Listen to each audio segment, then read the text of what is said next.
Les premiers éléments de la mission militaire européenne sont arrivés au Groenland. Il s'agit de renforts de taille modeste. La Maison-Blanche les estime négligeables. Pékin et Ottawa scellent le réchauffement de leurs relations et signent un accord commercial préliminaire qualifié d'historique par Mark Carney. Un bâtiment de la marine danoise déployé devant Nuuk, la capitale du Groenland, où sont arrivés les premiers éléments de la mission militaire européenne de renfort. La mission est dirigée par le Danemark. Selon la porte-parole de la Maison-Blanche, Caroline Leavitt, ces mouvements n'ont aucun impact sur Donald Trump. I don't think troops in Europe impact the president's decision-making process, nor does it impact his goal of the acquisition of Greenland at all. Un premier contingent de renforts français et allemands est sur place. Il s'agit de préparer de futurs exercices communs et la taille des renforts est très modeste. L'Allemagne envoie 13 militaires, le Royaume-Uni et les Pays-Bas en envoient 1. Les Européens souhaitent néanmoins souligner et renforcer leur apport dans la sécurisation du Groenland. Selon le ministère allemand de la Défense, il s'agit de faire face aux menaces russes et chinoises. La porte-parole du ministère russe des Affaires étrangères, Maria Zakharova, dénonce une provocation supplémentaire des pays occidentaux.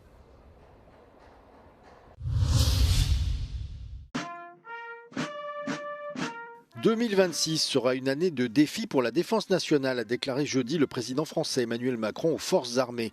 La guerre menée par la Russie en Ukraine se poursuit, les tensions s'aggravent sur fond de violentes manifestations en Iran et une nouvelle source d'inquiétude s'est ajoutée avec l'intérêt affiché par le président américain Donald Trump pour le rachat du Groenland, territoire autonome du Royaume du Danemark.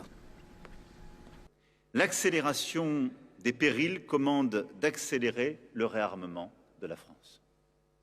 Pour rester libre, il faut être craint. Pour être craint, il faut être puissant. Et pour être puissant dans ce monde si brutal, il faut faire plus vite et faire plus fort. Cela suppose que la nation consente à des efforts à la mesure de notre rude époque. Emmanuel Macron a présenté ses 3 priorités stratégiques: augmenter les stocks de munitions, renforcer la préparation opérationnelle et préserver la souveraineté de la France. Tout cela a un coût. Le président français a confirmé son intention d'augmenter considérablement le financement militaire, appelant à une hausse de 36 milliards d'euros pour la période 2026-2030. Emmanuel Macron a également annoncé que la France renforcerait sa présence militaire au Groenland. Une quinzaine de soldats français sont déjà déployés dans la capitale Nuuk pour des exercices et le contingent devrait être renforcé dans les prochains jours par des moyens terrestres, aériens et navals.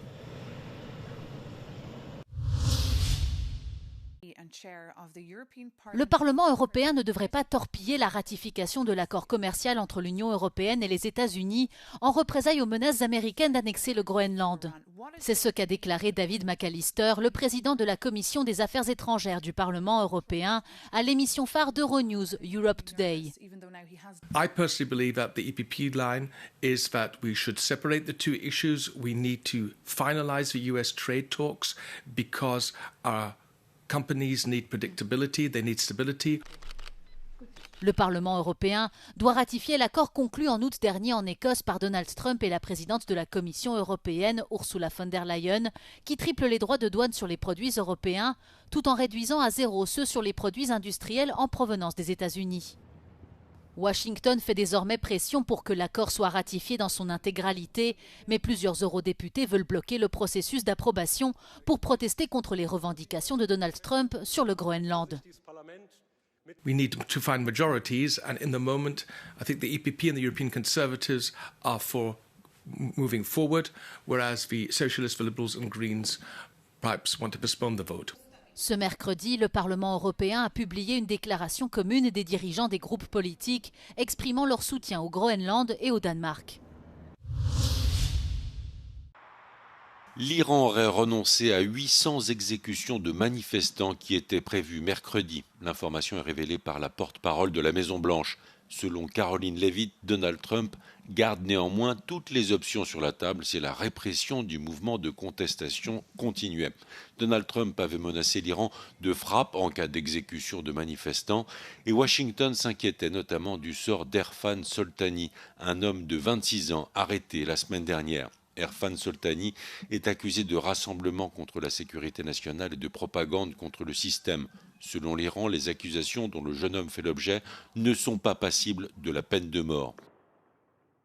Aucune manifestation d'ampleur n'a été signalée en Iran depuis plusieurs jours et l'éventualité d'une frappe américaine semble s'éloigner. Les pays de la région ont mis en garde Washington des possibles répercussions et le niveau d'alerte de la base américaine du Qatar a été abaissé. Les États-Unis ont imposé des sanctions à des responsables iraniens accusés d'avoir réprimé les manifestations antigouvernementales.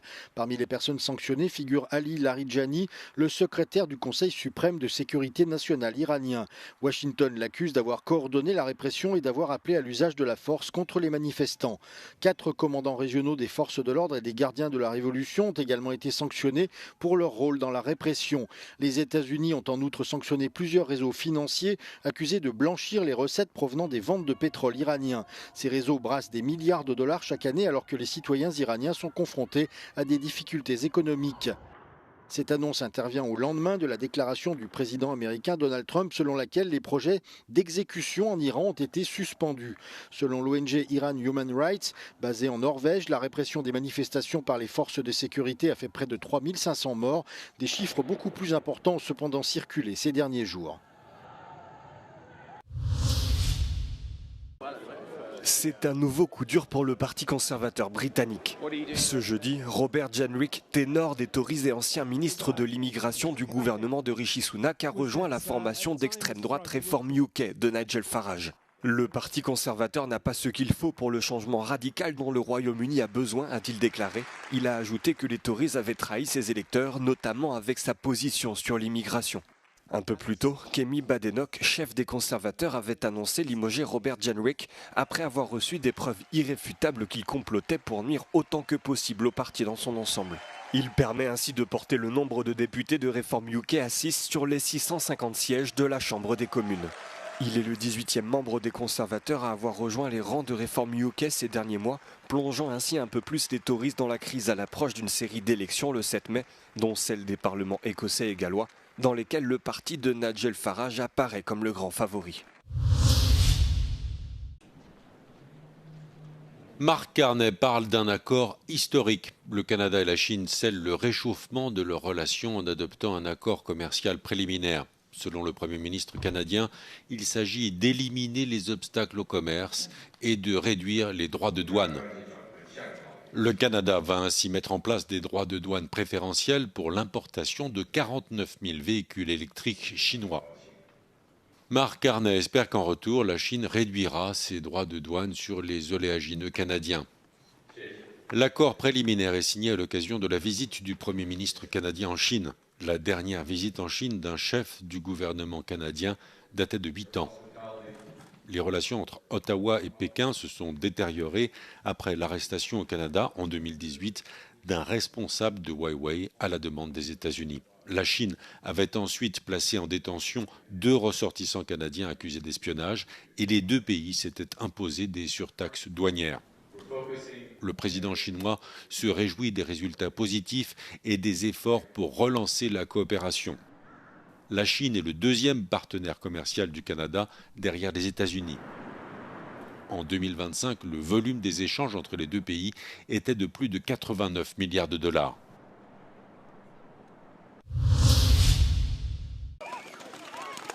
Vive tension dans les rues de Minneapolis mercredi soir. Dans la journée, un agent de l'ICE a blessé par balle un homme à la jambe. Le département de la sécurité intérieure affirme qu'un résident vénézuélien en situation illégale a résisté à son arrestation après un contrôle routier. 2 individus auraient alors attaqué les agents avec une pelle à neige et un manche à balai. Un des policiers aurait alors tiré pour défendre sa vie, toujours selon le ministère de la Sécurité intérieure. C'est la 2e fusillade dans laquelle l'ICE s'est impliqué à Minneapolis, près d'1 semaine après la mort de René Good, sous les tirs de l'un de ses agents. We have ICE agents throughout our city, and throughout our state, who, along with border control, are creating chaos. It's certainly not creating safety when a huge percentage of the shootings that have taken place so far this year in Minneapolis have been by ICE. So, let's be very clear. I've seen conduct from ICE that is disgusting and is intolerable. La mairie de Minneapolis a appelé ses habitants à garder leur calme. La ville et l'État du Minnesota avaient annoncé lundi poursuivre l'administration Trump afin de mettre un terme aux opérations d'envergure de la police de l'immigration menées depuis plusieurs semaines dans l'agglomération. Donald Trump a répliqué ce jeudi en menaçant d'invoquer l'Insurrection Act, loi d'exception permettant à l'État fédéral de déployer l'armée pour maintenir l'ordre. 4 astronautes de retour sur Terre après leur évacuation de l'ISS pour raisons médicales. Les Américains Mike Fink et Zena Karman, le Russe Oleg Platonov et le Japonais Kimi Yayoi sont rentrés à bord d'une capsule Dragon qui a améri au large de la Californie. La NASA ne révèle pas l'identité de l'astronaute souffrant ni ne donne aucun détail. L'agence spatiale américaine parle d'un risque persistant et d'un diagnostic incertain. Selon la NASA, l'astronaute souffrant reste dans un état stable et le pilote de la mission Mike Fink estime qu'il s'agissait de la bonne décision à prendre. Les 4 astronautes évacués étaient arrivés sur l'ISS en août dernier et auraient dû y rester jusqu'à la mi-février. La station spatiale internationale n'est pas pour autant inoccupée.